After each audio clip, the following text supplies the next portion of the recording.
Hi, I'm Sue Steiner. Hi, I'm Seema Sehrawat. We are both from the Department of Social Work or School of Social Work. And we are redesigning Social Work 305 and Social Work 610. And this is our week 1 report out. The reason we're doing both Social Work 305, which is an undergraduate class, and Social Work 610, which is a graduate class, is that in our field, it's basically accepted that both two years of the undergraduate program are equivalent to the first year of the master's program.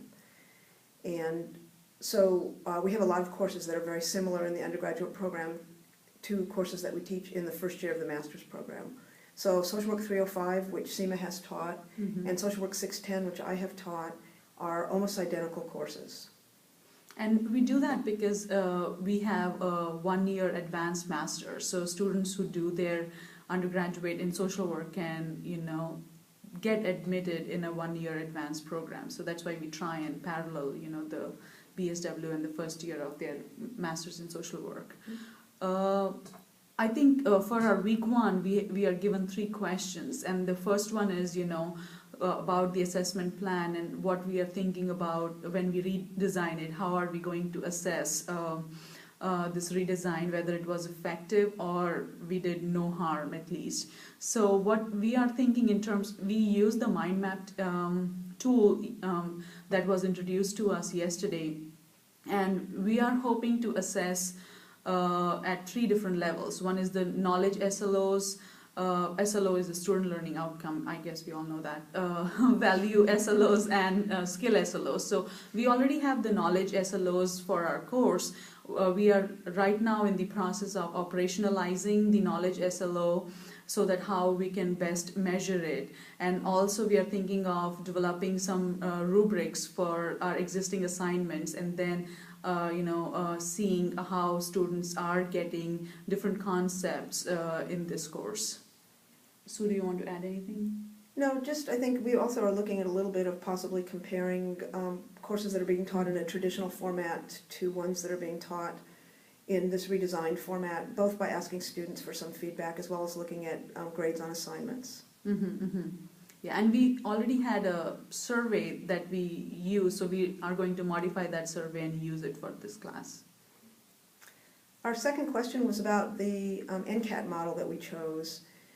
There's one model that works very well for us, which is the replacement model.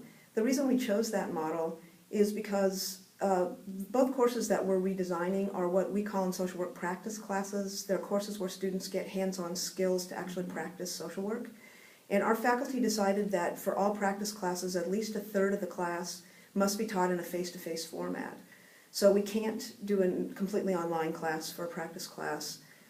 The other reason we chose the replacement model is that we have quite a few students, an increasing number of students that are distance students, both in the master's and the undergrad programs, that are living a great distance from campus and commuting in. So we're trying to find ways to reduce the number of actual face-to-face meetings that they have to come to campus for.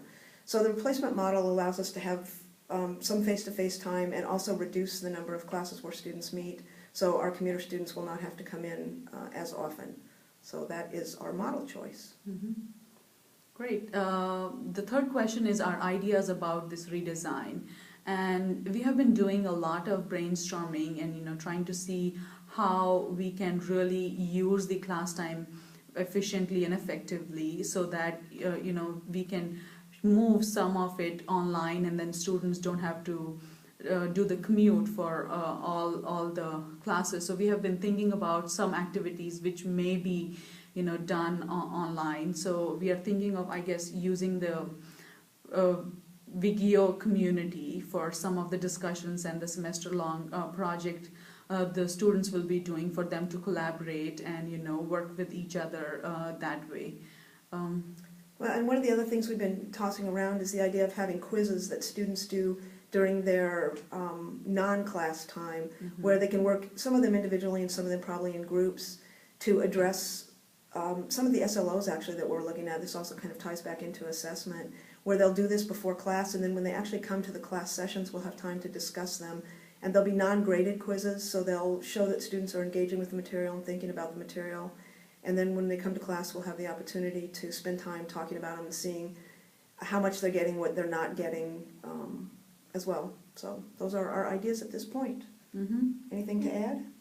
I guess we covered pretty much all and answered all the 3 questions, and we are just looking forward to reviewing report outs of other groups and just looking forward to the coming weeks.